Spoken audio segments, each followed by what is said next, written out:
where we were. And I think the management has been okay, because what investors or business is more of predictability. Yeah, something could be 170, but if you know that it's going to be 170 in 1 or 2 years, you plan better than you wouldn't know if something will be 170 today before you say Jack Robinson is 220, or then is but if over a period of time it's just that band of plus or 5%, yes, you can live with that, even though it's not the ideal. Actually, it's plus 12 now. It was supposed to be 150. It's selling at 162 right now, 162, 163. Now, just say the percentage, Oh, percentage, okay. All right. In terms of the band of where you should 5%. be. So, okay. Just as before I was saying, just about power, we'll go back to fundamentals, because we should be looking at how can we be producing in our economy, because it is when you're producing then every other thing comes into play, whether it is interest rate, whether it's exchange rate, because it then has an impact. But when you're not producing, then the rates doesn't really matter, because it won't send any signal. Whether it comes down, you're not producing. Whether it goes up, you're not producing. The only thing that happens, the prices go up and down. So the focus should be on how we can start producing. But unfortunately in Nigeria now, there's what I might call destructive politics, okay, which is really having a very negative impact on the economy and will continue to go worse unless we come back and address the fundamentals. Some of us are trying to do our own thing to see if we can refocus and say, hey, you can leave off the big Nigerian pie as it is, and then come at your regional level and try and see what you can be able to come up with as a signal to other regions. Let's start competing in terms of production, and not just every month we go to Abuja to see how much we can get from the FAC allocation. Okay, I'll take you back to the mono economy principle. That's where we are, so to speak. Now, we know that our economy is based on crude oil and sales and all of that, but recently, one of the biggest importers of Nigeria's crude, that's the U.S., they've discovered shale oil. Now, how would that affect us? It's very simple, and it's already affecting. The NNPC said that the demand of U.S. demand for Nigerian crude was at all-time low February this year, and that will even get worse because they did not only discover the shale crude, but the quality of technology for extracting that crude is far better than the one we're using here, which means that the advantage Nigeria used to enjoy because of the quality of our crude, which is bonylite, that advantage is almost eroded because of the quality US is coming up with. So it's a challenge, but I think the first challenge we have to fix is even to see the leakages we have in our domestic production.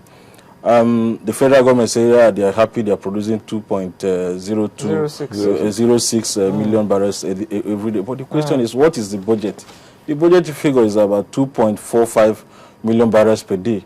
The meaning of that is that we are having a shortfall of about over 400,000 barrels per day against the projected.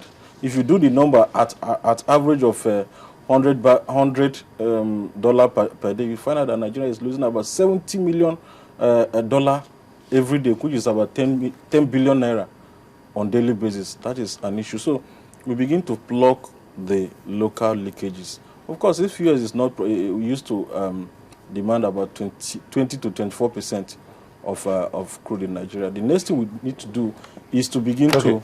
If you can just hold your thoughts, that we have a caller. Hello. Hello. Yes, please. Yeah, I would like to China TV.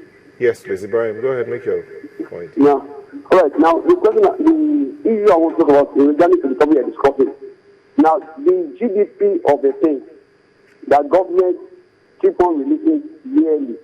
Now, I think the issue we should be asking is, Now, ever since this administration has come on board, what is the price of garri? What was the price of beans when this administration came in? Because what really affects we poor masses is those common things. And what really affects us. So we need channel television and other media houses need to go and investigate. What was the cost of garri when this administration came in, and what is the price of garri presently? So you can know how this thing is beating hard on the poor man, because you release data on yearly basis, and the price of things that was getting more increased on daily basis. And you said the economy is going fine, it's going on fine, and things are not really affecting with masses. Please, we need to really be realistic in this country.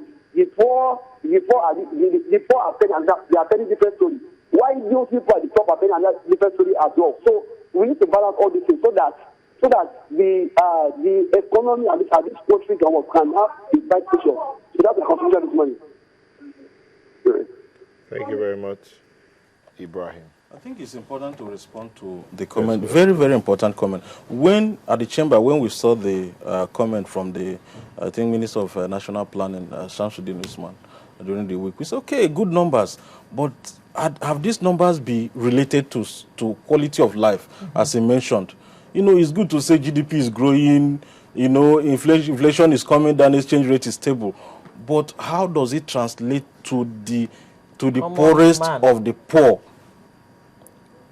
Nigeria been moving 8 digits in terms of size of economy.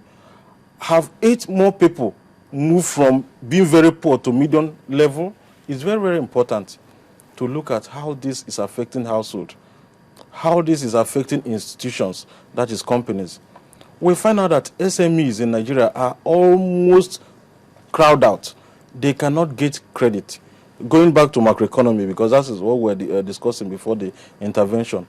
In economy where SME can get credit at 26-28%, and the challenge is that from the day you apply for this credit to the day they are going to ask you go and bring the grandmother certificate, your village registration number, before you are through with all of these things, 8 months is gone. Even the opportunity you are chasing, it's already in the past. Meanwhile, you are starving. Exactly. So we find out that the SMEs across all sectors are even locked out from the credit market. But that is one of the pride of federal government, that over the last 3 years, the Nigerian bond market have grown from 3 trillion to 5 trillion. It means that government is the one going to borrow this money. What they are using this money to do, we cannot verify, we cannot see it.